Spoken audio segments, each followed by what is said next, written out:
Good morning and welcome back to Elevation5280sports.com. E5280sports.com is where you can find us and all our good stuff. Welcome to a fun day Friday with me, Matt, your fun guy. I'm the fun guy, I guess, kind of. I don't know. If you ask my 5-year-old, depends on what day. I'm not any fun at all. But I'm here Friday. It's cold. It's it's not too cold, but it's wet outside if you're here locally in Denver, Colorado, where I am residing currently. But welcome to another show and of another episode of Ball Sports. I think we're on number 9. Ball Sports number 9.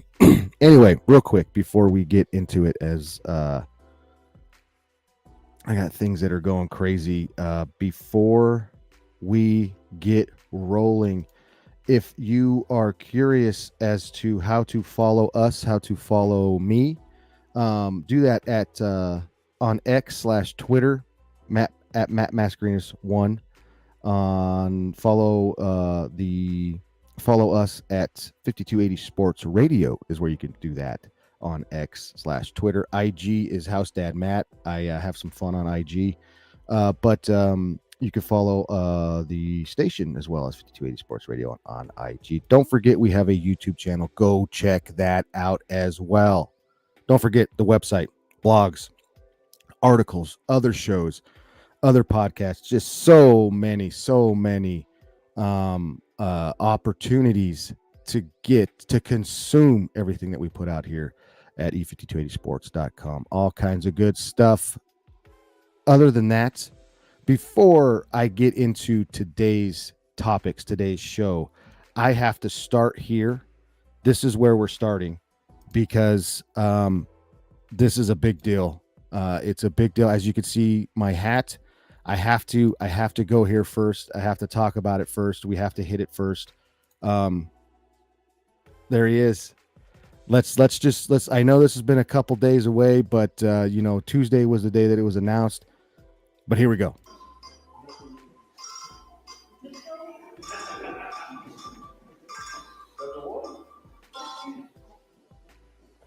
Hello. You got it.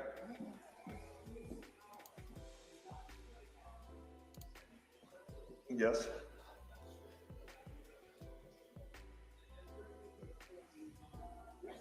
Great. There it is. Thank you so much. There it is. Yes. Yes. You are looking at the second in his 6th year on the ballot. The second, and it says it right there, in his 6th year on the ballot, the second Colorado Rockies player to be voted into the Baseball Hall of Fame. 6 years it took him, 6 years to get there. He made it, finally made it. And it was just for Rockies fans, we don't have a lot to celebrate. We don't have a lot to get excited about. So that is something that's big for us.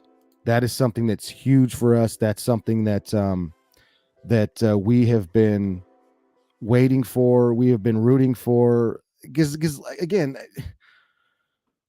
we got the Rockies baseball team, and I really don't know what to say. I really don't know what to say about the team. I want to cry every time I think about how much I love baseball and how much I just want to root for my hometown team. And yes, I got the Atlanta Braves, which I grew up watching before the Rockies had a baseball team here. I was a Denver Bear fan. I was a Zephyr fan, blah, blah, blah, all that good stuff. This is huge for baseball fans here in the Rocky Mountain region. It just is, especially Rockies fans. And we got another one. Let's go. I love it. I love to see it. So happy for the Todd father. I mean, outside of, just one of the greatest hitters in baseball. I mean, you can roll down the stats, you can go through, but if you just watch this dude hit the baseball and play defense at first base, not only, and don't forget, Could you look at Todd and say thanks for helping the Denver Broncos get Peyton Manning, as well as Todd Helton was the backup to Peyton Manning in Tennessee? There's so many things you can look at Todd Helton. My first I had my experiences with Todd Helton is I live up north. Todd Helton doesn't live, well, I don't know exactly where he lives now, but I know he lived up here just right down the street from me. Literally right down the street from me. I would see this guy at Fridays, which is no longer there. I would see him at Old Chicago. He bought us drinks one time. I've seen him at the liquor store. I frequent the gas station where unfortunately he had his issues at, but there's so much with Todd Helton that I have personally experienced with that dude, and what a stand-up guy. In my experience, what a stand-up guy. I understand a DUI situation, but we're not going to get into all that. But what I'm saying is that it is what a day, what a week it is for Rockies fans, for baseball fans here in the Rocky Mountain region. Rejoice, be happy, be excited.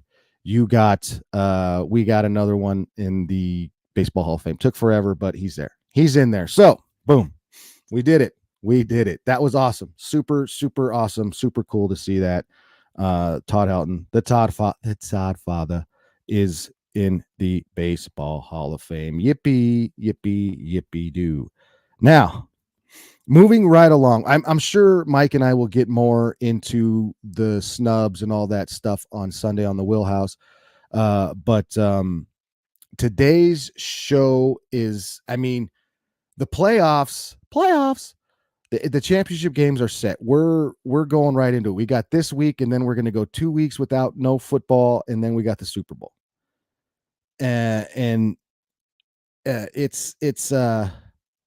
bittersweet. It's bittersweet, but it is what it is. The way I look at this year again, and I've talked a lot about how I can't stand football, how football sucked this year, but the playoffs have been, they've been all right. The games this week, I really look at these games and I'm trying to figure out if there is an above and beyond outlier in these games. San Francisco was hot. They were like the best team in football. Brock Purdy was the MVP, was looked at as one of the MVP candidates. And then they just, I don't know if they hit a wall, but they just look like they're leaking oil.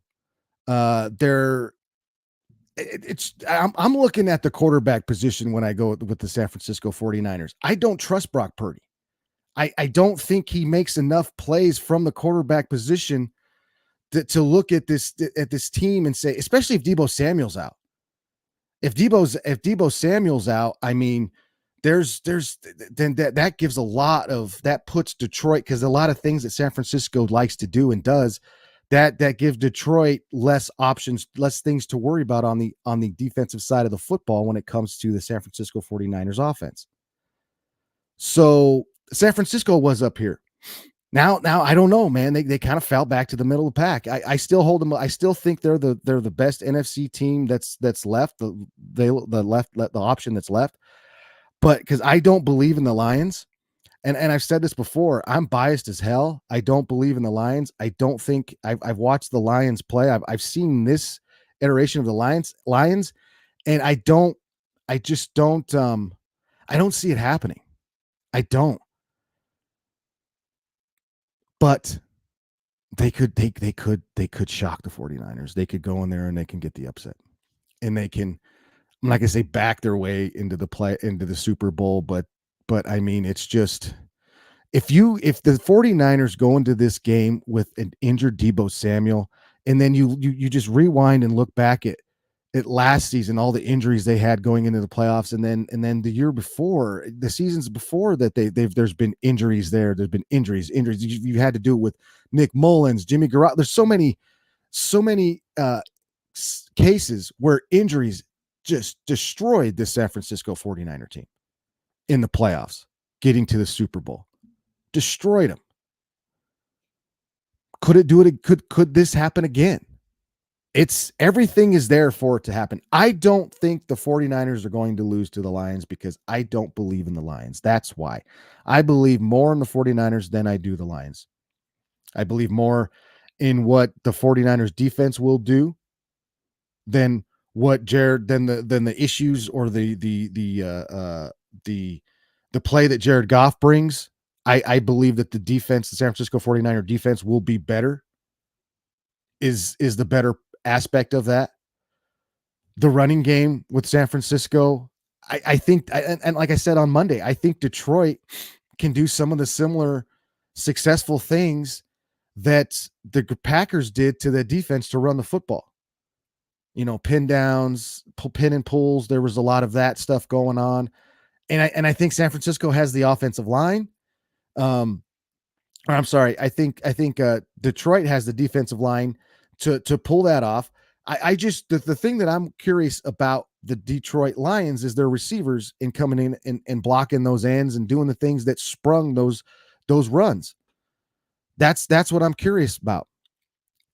But if Debo's doesn't play, then that kind of, I think the Lions are a 7-point underdog. I think they're getting 7 points. I think, or I should say they get 7 points, and the Niners are given. I think it was 7. I want to say it was 7, but anyway. Then you look at the Ravens and the Chiefs. This is I think that's the biggest storylines of the weekend are the Ravens and the Chiefs, because you look at the quarterbacks and Pat Mahomes, and I've been talking about this for a couple weeks now. I mean, winning on the road is what we are hoping that Mahomes. Well, I shouldn't say we're hoping, but as the legacy, as a storyline of Pat Mahomes, that's what a lot of people are hoping for, is that he goes and gets that road win. You flip to the other side, Lamar Jackson just came off an off season where he was dicked around by a contract. Nobody picked him up. Nobody signed him. And there's so many things that you could get into the storyline of Lamar Jackson. There's so many. He was not re-signed at the end of the season. He's franchise tagged. And I mean, there's so many things over the past couple of seasons with Lamar Jackson. Nobody wanted to give him the money that he deserved. That's was the biggest thing. He's proven all those people wrong. He's done it before. He's looking at his 2-time MVP. That gives him as much as Pat. He gets a Super Bowl that puts him right up there with Pat. I think and the reason why I'm saying putting him right, because right now it's those two quarterbacks is the best in the NFL. Those two quarterbacks, Pat Mahomes, Lamar, they're the best. I think Lamar's going to win an MVP this year. I really do. There's nobody else. You could give it to Christian, sure, but I think from what Lamar has done down the stretch, you got to give it to him. It's his MVP. So now you're looking at the Pat Mahomes, Lamar Jackson, multiple MVP winners. And Lamar's trying to get his playoff victory under his belt, his playoff, trying to get that Super Bowl appearance and get the Super Bowl win. In my opinion, if the Baltimore Ravens beat the Kansas City Chiefs, they go to the Super Bowl, I think they win the Super Bowl, whether it's the Lions or the 49ers, if they keep rolling the way they are rolling.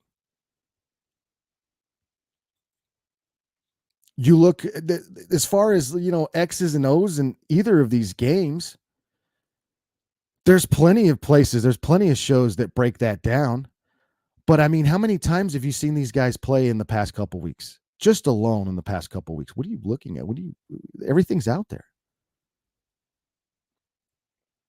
The receivers are for Kansas City, Rice and Kelsey dropped a lot of balls in that last game. I'm not ready to say Travis Kelsey's back. He dropped too many balls. The running game, Isaiah Pacheco could be a factor for the Kansas City Chiefs. Runs the ball well, runs the ball hard, but that Ravens defense is pretty damn good. Everything's stacked up with the Ravens, and if they get Mark Andrews back, it's the same game, same team. Like the Buffaloes, just that Lamar presents a lot of different aspects, especially from the quarterback position running the football. So overall, just the way they've been playing, momentum and everything, it's on the Ravens side. I really do think it is.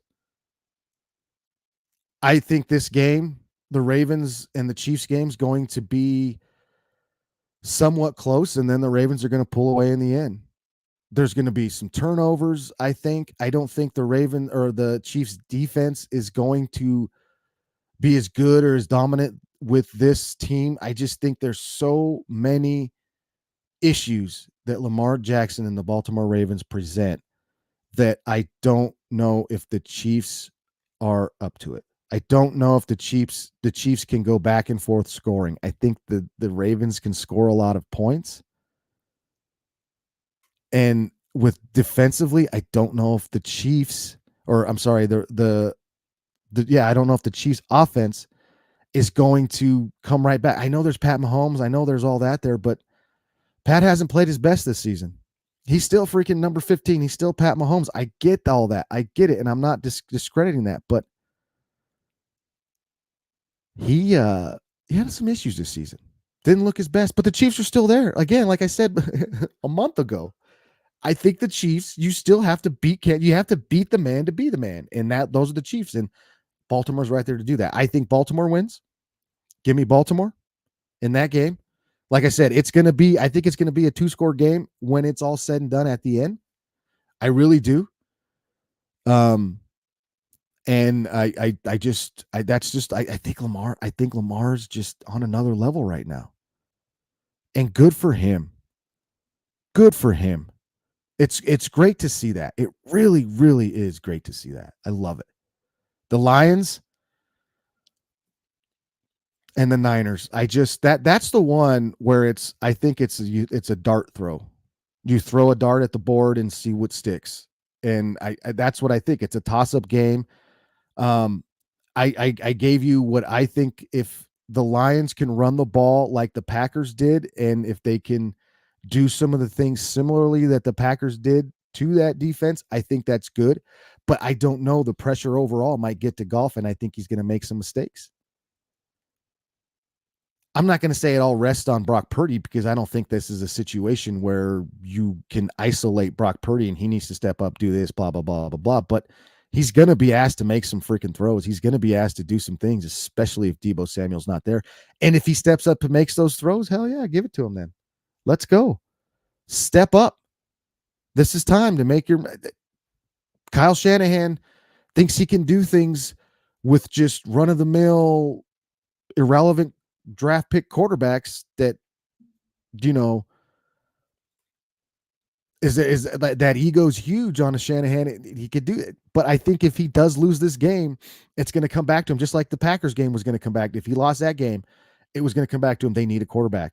They don't have a quarterback. They can't get a quarterback. They can't figure out the quarterback position. And it's wasted the majority of Kyle Shanahan's successful tenure as a 49ers head coach, as the 49ers head coach. And I think if they don't win the game, that's what's going to happen. They're going to look at Kyle and be like, you need a quarterback, man. You can't do it with these guys like that. You can't do what you think you could do with these types of guys. You can't. I think the 49ers win this game, but I won't be shocked if Detroit does. I won't be shocked, but they're going to get hammered in the next round either way anyway. Oh, who else? Who cares? I'm sure there's a lot of people that care, but that's how I kind of feel about it. It's San Francisco's game to lose. I don't think the Lions, if they show up in San Francisco, the 49ers show up and it's head-to-head, toe-to-toe, they're the 50-50 balls, blah, there's not a lot of those. It's toe-to-toe. The 49ers are the better football team, and I think they'll beat the Lions. So from that perspective, I think it's the 49ers game to lose. Last week's was different. The Packers went in there and whooped their ass, and then the Packers lost the game. The Packers lost the game. This situation, I think, is going to be different. The 49ers need to go in. They need to take the game. They need to take it over because they can. They're the better football team. It's Jared freaking Goff on the other side. You got the motivational speaker, Dan Campbell, biting kneecaps, sending guys out there trying to cheat, taking guys out on the knees, sending multiple guys out to check in as eligible receivers to confuse people and gets himself confused, throws a big fit. The Lions are a joke. I'm not a Lions guy, and I'm not buying the hype. I'm just not. But I won't be shocked if they beat the Niners because that's what happens when you don't have a quarterback and you look like crap and Deebo Samuel's hurt and it doesn't all come together. That's what could happen. I don't think it will, but I won't be shocked. Moving along. Who do you have? If anybody's watching, I don't think anybody's watching. I don't know. Maybe. Drop a comment. Who do you got? Who do you got this weekend? Who do you got this weekend winning? Because I got a Raven Niner Super Bowl again. Not the Harbaugh Bowl, but again. So that's interesting. It'll be fun. I don't know if I'm going to put any bets on it. I don't feel confident enough to put bets on. Plus, I lost too much money last week. I won, but I did lose at the same time. So, yeah. I doubt I'm putting any bets this week. Moving right along, the NBA All-Stars roster is set. Now, they went from the draft, essentially, like that's what they were doing. They were drafting teams, and then you had the captains that would draft the teams. But this year they're going back to just straight Western Conference and versus the Eastern Conference, which in my opinion, I think is, I mean, I enjoyed the what they had when it comes to the when it came to the how they drafted the teams, and you'll pick your team, blah blah blah. I enjoyed it. I really did, but it's time to go back because nobody wants to see the two-time MVP, Finals MVP, Western Conference Finals MVP sitting there solo because he's the last one to pick because he sucks in All-Star games. That's just the plain and simple. He doesn't want to play them. I think this year though, if he's out there playing, I think he could look at it and have some more fun. We'll see though. We'll see. But here is the starting roster. And again, chime in, let me know if you have any issues with this starting roster, as I will get into those as well. Of course, LeBron James, Giannis Antetokounmpo are the captains, and I believe they're the most vote getters. So you got LeBron on the Western Conference, Luka Doncic, Kevin Durant, interesting, Shai Gilgeous-Alexander, and number 15, the greatest number 15 in Denver sports history, Nikola Jokic. Now, there's a lot of issues here with the Western Conference, so we'll get to that in a second. Let's go to Giannis. Joel, no shock. Tyrese Halliburton, he's had a hell of a season, so no shock there. Two-time All-Star. Damian Lillard, this is one we'll talk about here. And Jason Tatum. Now, the biggest question in the Eastern Conference is Tyrese Maxey. Where the hell is he? In my opinion, I think he's just as much to do with Philly's success as Mr. 70 points here. Joel Embiid, not on here. Dame Lillard, his first go in the East in the Eastern Conference on the Milwaukee Bucks, and he is a starter. This is where you can look at, I can see some issues with not having him here. Maybe even Jason Tatum, maybe. These two, interesting. Tyrese, he deserves to be there. Lillard, could you put Maxey in over him? Sure, maybe. Tatum, I think Tatum deserves to be there. But the Western Conference, you got Luka. Luka's there. One of those dudes that just got somebody kicked out of the game the other day because they called him fat or something. I don't know. A guy got a Phoenix Sun fan kicked out of the game. He deserves to be there. LeBron is 47 years old, and he's got the hairline of a 30-year-old, plugs or whatever you want to call it. And He's there. It's obviously, duh. KD, okay, yeah. The surging Suns, sure, okay, yeah. Shea Gilgeous-Alexander, yeah. Two-time All-Star selection, sure. Where's Steph Curry? He's healthy. Steph Curry's not an NBA starter. He couldn't get in over Shea, KD. I could see him getting over KD, definitely, for sure. But these games, this All-Star game, the festivities and everything, right around the corner, Thursday, February 1st. I always look at the All-Star game and I think people put way too much into the All-Star game. I really do. I think it is a situation where it's a popularity contest, obviously, but like 50% is made up of the fans and the other is front office and coaching players alike. So that's what you're going to get. You're not going to get some I remember I do like, but it's entertainment. It's this All-Star games for the fans, right? The All-Pro team is where a lot of guys make their money and stuff like that. They do make some money here getting selected to the All-Star game. That opens up another bracket the way I understand it. But here we are. I think when it's selecting these All-Star games, these All-Star rosters, it's 100% a popularity contest. And you have to be in that upper echelon to be selected. You have to be in that category of a fan favorite, do things to be a fan favorite, do things to get those votes, and you'll be in there. Jamal Murray, I doubt, is going to make the All-Star team this year because he missed 2 games. I think he missed 16-some games this season. And it sucks because, Murray, he deserves an all-star. He deserves to have an all-star a title attached to his name. He does. He deserves it. And it sucks he's not going to get it this season. But I think the biggest snub out of the All-Star is over in the Eastern Conference, and it's Tyrese Maxey. It is. Like I said, Tyrese Halliburton's there. When it comes to Maxey, what he's been doing for the Philadelphia 76ers is just it leaps, it has him going and leaps and bounds. I mean, it's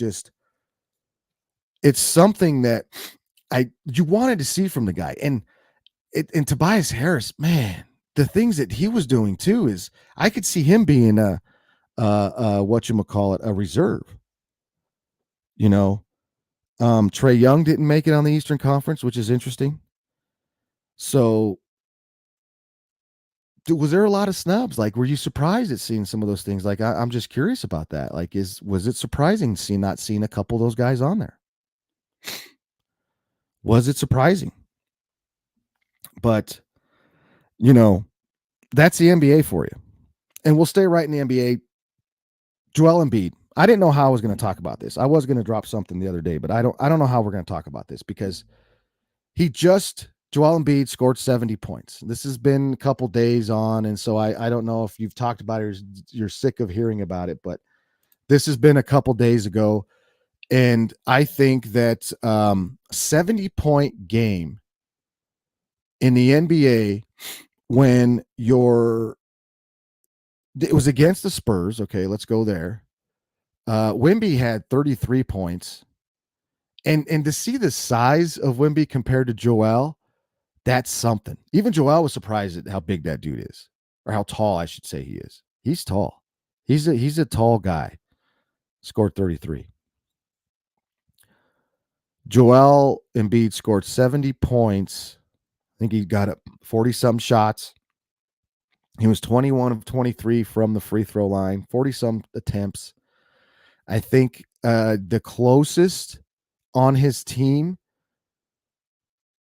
I want to say there was like a 12-point. And they won by 10. So they beat the dog butt Spurs by 10 points, where Joel Embiid scores 70. I don't know what to do with that. it's a great personal deal where you got something done and you it's that's from that perspective, it's great. But he says he's focused on winning a championship. He's focused on the finals. He's focused on winning a championship. But then he's so excited about this individual regular season game stuff. And it drives it. Are you focused on a championship? Is that what you, because the way you celebrate these accomplishments during the regular season, it looks like you already won the championship. You got it. And I don't blame Embiid because he's just reacting to the things he's doing. It's the other people. It's the other I don't know if you want to call it the sports entertainers. It's the whole everybody else just going and getting so excited about this, what he did, blah blah blah, 70 points. But if you look, yes, it was a great individual performance. But the game in itself, like, he didn't affect the game that much because they only won by 10. And sure, you could say maybe they were up by more than Wemby scored 33. It's what I'm looking at when I see this stuff is you have so many people that are just annoying. Oh, he that locked up the MVP, blah, blah, that did this, that did that. And what are we missing the fact that his team was god awful during that game? When one guy dominates the basketball, dominates the game, and does what he does, your whole entire team becomes non-existent. It doesn't even contribute, and you barely win the game. That was mind-blowing for me. Great personal achievement. And I guess I'm spoiled from watching Nikola Jokic for all these years when you know, yeah, and when you got a big in the NBA, you're gonna compare him to the greatest big in the NBA, to the best big in the NBA. And I compare Nikola to Joel all the time. Joel Embiid is a tremendous offensive player. He's a dominant player. But he's not Nikola. He doesn't do what Nikola Jokic does. Nikola Jokic can go out there, and he's already done it this season, but he can do it multiple times. He can go out there and grab 20 something rebounds, contribute with 15 something assists, and take 5 shots, score 10 points. And the Nuggets win by 15, 20 points. That's effective. That's pretty good. That's game-changing things when you do that. That's just my opinion. That's just my opinion on it. Broncos fans, I don't talk about Broncos country or Broncos fans a lot here on this show in particular because it's not a Broncos show. But I do live here. I do live in the Rocky Mountain region. And last year, the Denver Broncos went through a coaching search. They got their quote-unquote fourth choice to be their head coach in Sean Payton. But they really wanted Jim Harbaugh. They really wanted that guy. He is the new coach of the Los Angeles Chargers. The Chargers. Leaves Michigan, rebuilding that program, getting it all the way back up to a dynasty, all the way back up to what Michigan football, Wolverine football used to be and was and how we all remembered it. Then he's gone. Wins a championship, he's out. With like 30 of the kids that he's... So this is real quick. Okay. I know I started in with the Broncos because the Broncos fans, there's a lot of butthurt Broncos fans out there right now because Jim Harbaugh is in the AFC West and he didn't want anything to do with this team last year. Nothing. You could say that in hindsight, he made the right decision, but how many games was he suspended for total this whole entire... He didn't coach in like 6 games this season, if I can remember correctly. That's how you wanted to go out? Yeah, they won a national championship. They did all that stuff, but there's cheating allegations there. There's still cheating allegations. There's more allegations going on too behind the scenes with what everything's going on. And then he's leaving the program that he rebuilt from the ashes, and he's leaving it a shit pile again. because that's what it is. It's going to be. I don't care who you get to go coach in there. Everybody's gone. If they aren't gone, the ones that are still there around that are worth a damn are going to leave too. So I have always thought that if you go to college football, the whole goal was to leave the situation, to rebuild it up, leave it better than when you came, and go away. Sure, they just won the national championship. Are they going to sniff the Big Ten again next? Are they going to sniff the Big Ten next year? Are they? No, probably not. I doubt it. Just like you look at Alabama, Michigan's going to be down for years. Alabama's going to be down for years. At least they got a good coach in Alabama. We don't know who's going to be the coach in Michigan yet. They're talking about the guy that was the coach or the guy that cried a lot.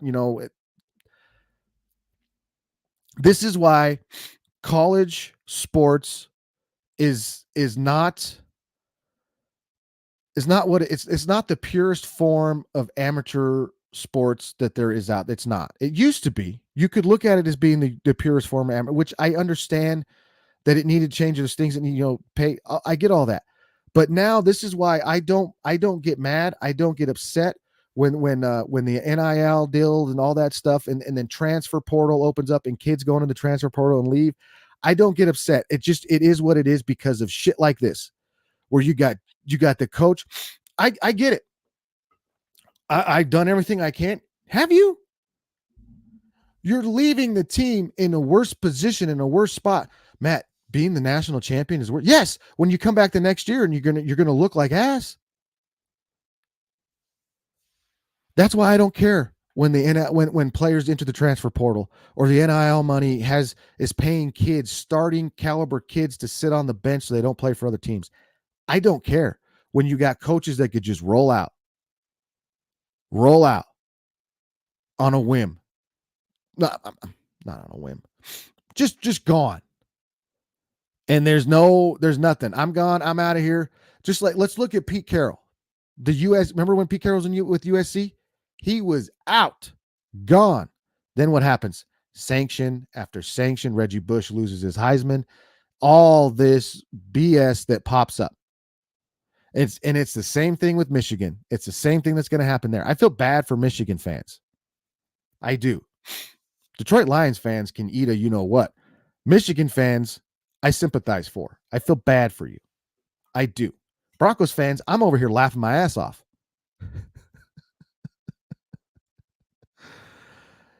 Why don't Jim want me, man? Why don't he want to come here and coach? They threw out so much shit for this guy last season, even made a last-ditch effort to go get him to be the head coach here, and he's the coach of the Chargers. I'm laughing.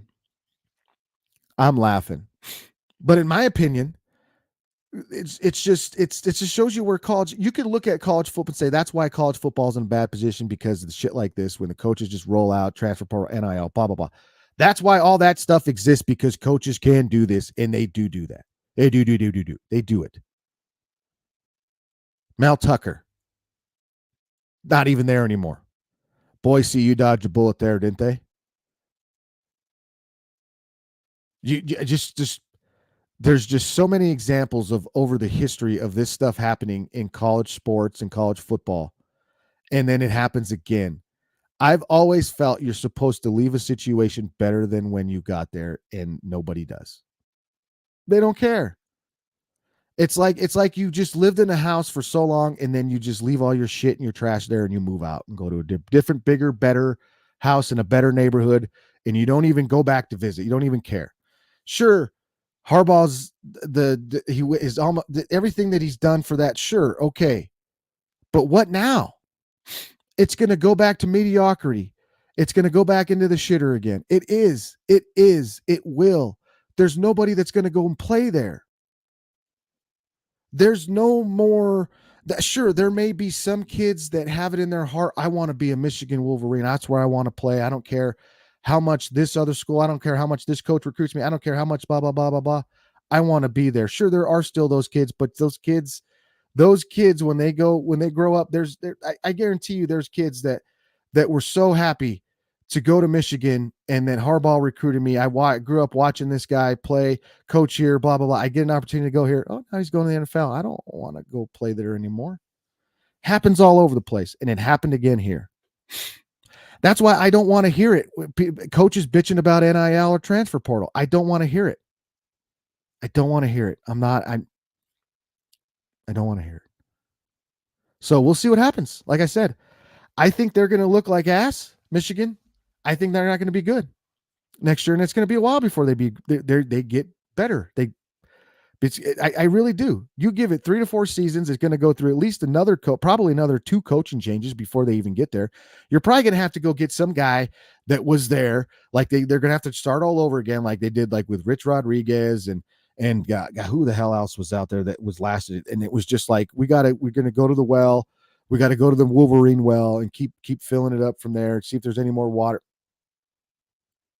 Sorry, Michigan fans. Other coaching changes in the NFL. Bill Belichick does not have a job as the Atlanta Falcons go with Raheem Morris over. I don't know if they went over with him. So here's what the thing is with Bill Belichick, which I find is pretty interesting. And Bill Belichick, in my opinion, can pick wherever the hell he wants to coach. I don't know. I noticed something that there's some issues out there with him regarding not hiring him. I don't know. Don't you just give him don't you just Bill Belichick? Yeah, come on. Yeah, whatever you want, dude. Whatever you want, man. If you want Metamucil cookies in the break room, I got them. We got them for you.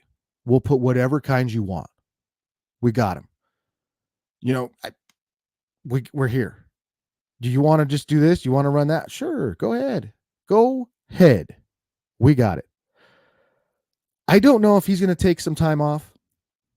I think you might be looking at a situation where he wants to get into it now. Coaching in college ranks, is that out of the possibility? I don't think he's going to be a head coach.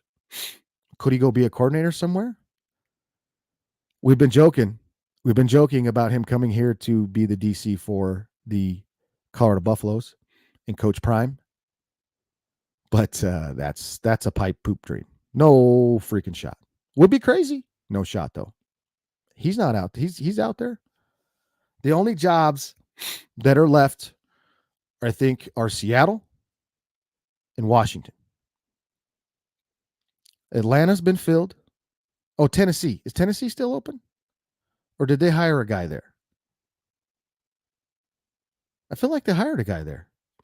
Anyway, I know Washington and I know Seahawks are open. And I think Vrabel, Dan Quinn might be looking over there. But you can even potentially see a chance where Vrabel and goes and gets a DC job somewhere and runs a defense for a season and then gets back into it. I don't know. You could see that. But right now it is a little interesting that Bill Belichick is, and I love all the sports entertainers going in, well, there's something wrong. Well, he's crusty, he's whiny, he's blah blah blah blah blah, blah this and that. This is what you get when you go to the interview, and it's from Bill Belichick. Just throwing the whole grumpy old man Bill Belichick shit out there, and that frustrates me because I don't think that's the case. I just think he's in a position that he knows what he wants, and he's going to wait and get what he wants. He's just not going to take some job. He doesn't mind coming in and rebuilding some stuff. He said he wants a team that's kind of right there, that's on the cusp, but still needs some work because he wants to rebuild things. There's nothing wrong with that. Arthur Blank came out a week ago saying it's Bill's job if he wants it. Now all of a sudden they got a different coach.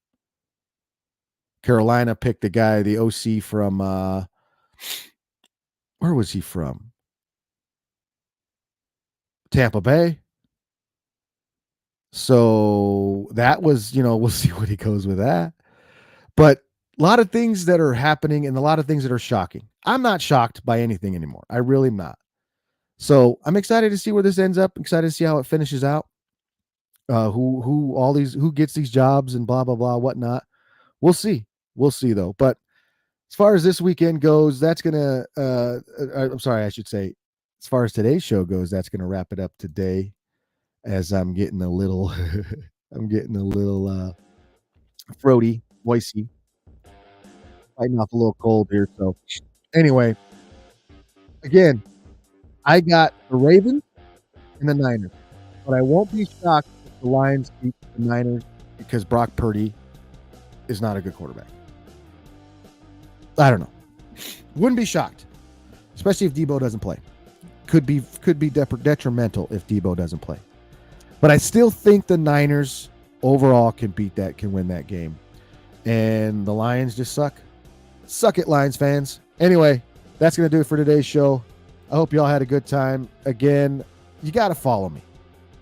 Matt Mascarenas 1 on Twitter or X. House Dad Matt on IG. Follow us. Follow the show. Follow the station. Elevation 50 E5280sports.com.